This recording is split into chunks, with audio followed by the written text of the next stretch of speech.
అమ్మ, తులారాశి వారికి ఎలా ఉంది ఈరోజు? మానసిక ప్రశాంతతను పెంపొందించుకోవాలి. ఆ వచ్చిన ఆలోచన పదే పదే రావడం, మీ మీద మీకు నమ్మకం అనేది కొంతవరకు తగ్గడం, ముఖ్యంగా సంతాన వర్గం కోసం ఎక్కువగా ఆలోచనలు చేయడం, అంతేకాకుండా అనవసరమైన వాటి కొరకు వచ్చిన పాత జ్ఞాపకాలను మళ్ళీ మళ్ళీ రిపీటెడ్గా ఆలోచనలు చేయడం, వృత్తిలో అభివృద్ధి విషయంలో మీకు నమ్మకం కొంతవరకు తగ్గడం, దూరంగా ఉండే సంతాన వర్గం కొరకు ఆలోచనలు చేయడం మొదలైన వాటికి సంబంధించిన సమయంగా చెప్పచ్చు. వృశ్చిక రాశి.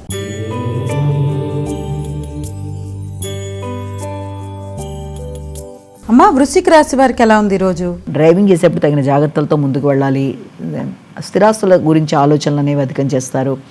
స్థిరాస్తులకు సంబంధించిన విషయాల్లో మీ యొక్క తండ్రితర బంధువులతో కావచ్చు, భూ సంబంధమైన అంశాల్లో కావచ్చు, కొంత ఘర్షణతో కూడిన వాతావరణం అనేది ఉండే అవకాశం ఉంటుంది. కనుక వీలైనంతవరకు ఎవరితో మాట్లాడినా మీరు చెప్పేది కరెక్టే అయినా ఆ విషయంలో ఇతరులు మీతో ఏకీభవించడంలో కొంత ఘర్షణలకు అవకాశం ఉంటుంది. కాబట్టి వీలైనంతవరకు మధ్యవర్తులుగా ఆత్మీయులైన వ్యక్తుల ద్వారా వెళ్ళి సమస్యలను అధిగమించడానికి ప్రయత్నాలు లాంటివి చేయాలి.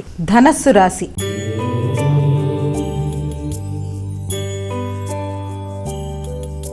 అమ్మ, ధనస్సు రాశి వారికి ఎలా ఉంది ఈరోజు? ధనస్సు రాశి వారి విషయాన్ని కనుక తీసుకున్నట్లయితే ముఖ్యంగా ధనస్సు రాశి వారికి ముఖ్యంగా వ్యక్తుల యొక్క సహకారాన్ని కోరుకుంటారు. ఆకస్మికమైన బలంతో అనుకున్న పనులు సాధించడానికి ప్రయత్నం చేస్తారు.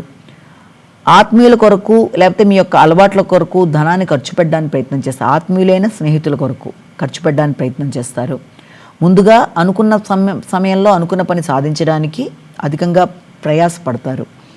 అయినప్పటికీ కూడా వీలైనంత వరకు గృహ వాతావరణంలో సౌఖ్యం చాలా వరకు తక్కువగా ఉండే అవకాశం ఉంది. ముఖ్యంగా గృహంలో కుటుంబ సభ్యులతో కావచ్చు, లేకపోతే మీ ఇంటి పెద్దలతో, సంతాన వర్గంతో, మీ భాగస్వామితో, అందరితో కూడా కోల్డ్ వార్ లాగా లేకపోతే ఘర్షణాత్మకమైన వాతావరణం, ప్రశాంతత తక్కువగా ఉండడం, అభిప్రాయ భేదాలకు అవకాశం మొదలైన వాటికి ఉంటుంది. కనుక వీలైనంతవరకు ఎవరితోనూ ఘర్షణ లేకుండా ప్రశాంతత పెంపొందించుకుంటూ వీలైనంత జాగ్రత్తగా మెడిటేషన్ లాంటి చేస్తూ ప్రశాంతంగా ఉంటూ వివాదాల్లోకి వెళ్లకుండా అనవసరమైన వాటిలో తలదూర్చకుండా జాగ్రత్తగా ఉండి మంచి ఫలితాలు సాధించాలి.